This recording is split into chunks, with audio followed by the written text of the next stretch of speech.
Gadis itu dihukum hanya karena menolak permintaan pria itu.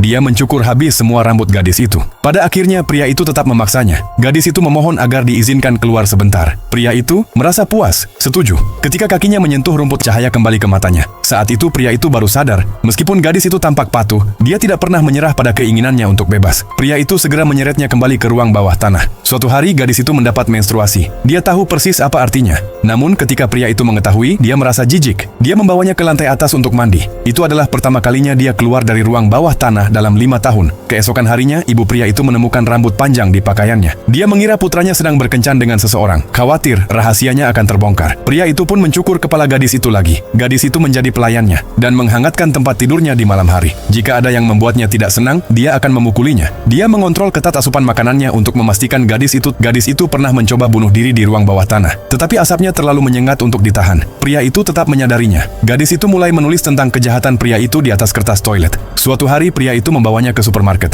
Itu adalah satu-satunya kesempatan. Tetapi dia terlalu gugup sehingga tidak bisa mengucapkan sepatah kata pun. Dan kesempatan untuk melarikan diri pun hilang. Kembali di ruang bawah tanah, tiba-tiba suara dari radio terdengar. Itu suara ibunya. Ibunya masih mencarinya. Pada hari kedua 1847 masa penyekapan, pria itu membawanya pergi bermain ski. Saat berada di toilet, gadis itu mencoba meminta bantuan seseorang. Tetapi orang itu ternyata turis yang tidak mengerti ucapannya. Kembali di bus, pria itu memukulnya berkali-kali. Dia telah mengumpulkan satu kotak penuh catatan pemukulan yang dialaminya. Pria itu memutuskan untuk menjual mobil van-nya. Dia meminta gadis itu untuk membersihkannya. Tiba-tiba dia menyadari pintunya tidak terkunci. Saat itu pria tersebut mendapat telepon dari pembeli. Karena suara penyedot debu terlalu bising, dia menjauh untuk menerima telepon. Kesempatan untuk melarikan diri ada tepat di depannya. Dia berlari menuju pintu tanpa ragu dan keluar. Dia berlari sekuat tenaga. Ketika pria itu selesai menelepon dan melihat pintu terbuka, dia sadar telah melakukan kesalahan besar. Gadis itu berlari ke rumah terdekat dan memohon agar mereka menelepon polisi. Itu adalah hari ke-3096.